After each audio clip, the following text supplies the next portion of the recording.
महापालिकेसाठी उमेदवारी अर्ज मागे घेण्याची मुदत संपली। कल्याण डोंबिवलीमध्ये महायुतीचे 21 नगरसेवक बिनविरोध झाले आहेत, तर भाजपचे 15 आणि शिवसेनेचे 6 उमेदवार विजयी झाले।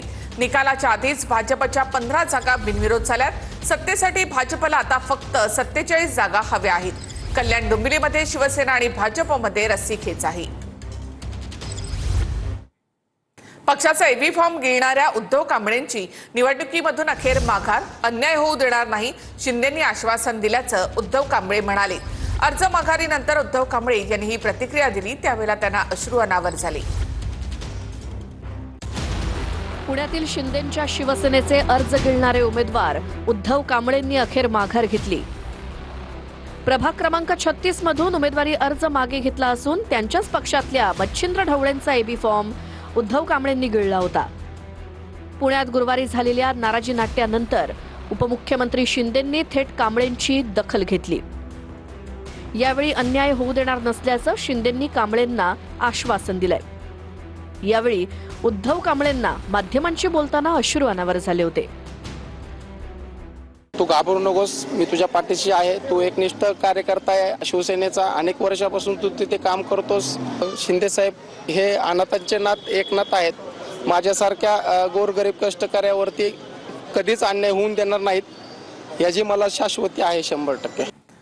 तर पुण्याच्या पिंपरीमध्ये थेट लढाई भाजपच्या विरोधामध्ये असल्याचं अनौपचारिक गप्पांमध्ये अजित पवार यांनी म्हटलेलं आहे। दोन्ही राष्ट्रवादींची लढाई थेट भाजपच्या विरोधामध्ये असेल असं अजित पवार म्हणाले। अनौपचारिक गप्पांमध्ये अजित पवारांनी ते स्पष्ट केलं। पालिका निवडणुकांसाठी अजित पवारांकडून जोरदार नियोजन करण्यात आले। भाजपच्या कारभारावर अजित पवार पत्रकार परिषद घेणार आहेत। पुण्यामध्ये भाजप आणि शिंदेंच्या शिवसेनेची युती तुटली। शिंदेंची शिवसेना 123 तर भाजप 165 जागा लढवणार आहे।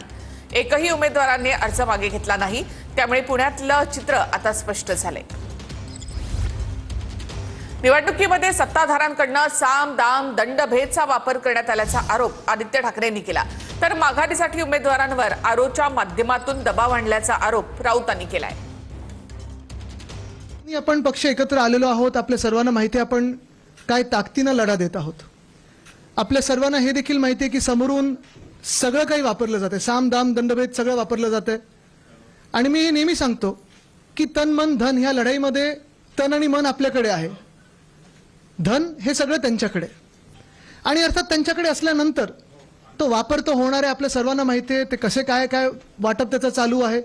हे निवडणूक अधिकारी धमक्या देत आहेत उमेदवारांना विरोधी पक्षाच्या मागे घ्या म्हणून, कारण त्यांच्यावरती संबंधित पालकमंत्र्यांचा दबाव आहे प्रत्येक ठिकाणी।